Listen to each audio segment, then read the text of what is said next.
On my wedding day, the sky was clear, the air was warm, and the world outside seemed to celebrate with me. But inside, I was at war with myself. I was marrying Ryan Carter, the kind of man every mother dreams their daughter would end up with: steady, reliable, handsome, successful, a man who never raised his voice, never forgot a date, never made me question his loyalty. He had been my anchor for the past 2 years, ever since my world was shattered by someone else. Noah. Noah was my first love, the kind that hits you like a thunderstorm, chaotic, passionate, impossible to ignore. We met in college, fell hard and fast, and spent for years dreaming of a future together. But dreams, I learned the hard way, don't always survive reality. He wanted to be a musician. I supported him at first: the late nights, the unpaid gigs, the weeks without a word when he went on tour. I believed in him more than I believed in myself. But over time,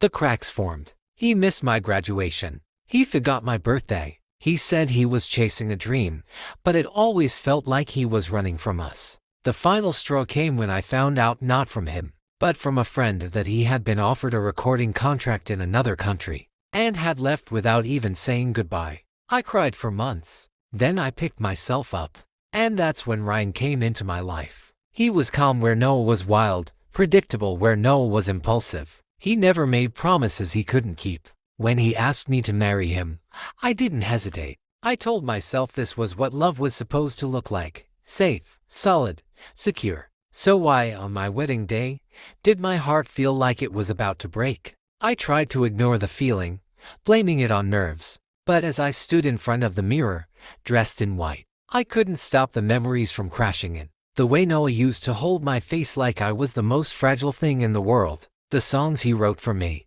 The night we lay under the stars and he whispered, "You're my always." I shook it off. I was marrying Ryan.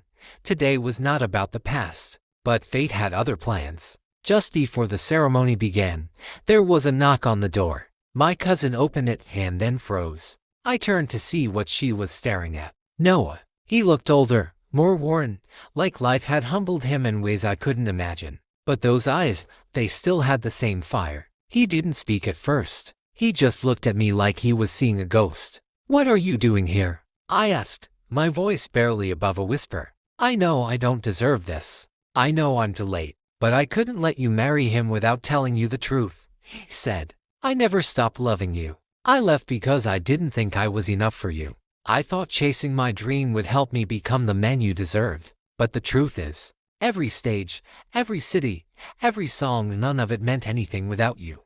I stared at him, heart pounding. "You left me, Noah.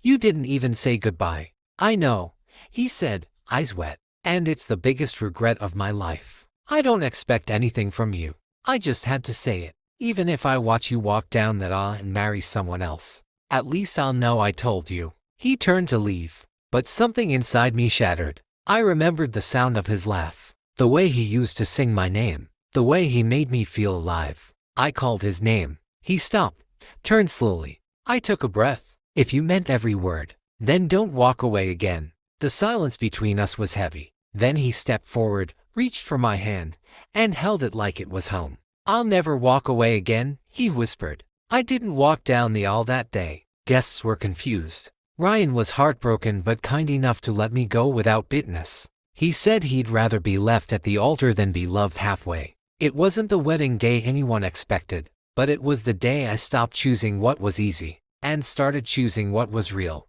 Because real love isn't always perfect, but it's always worth the risk.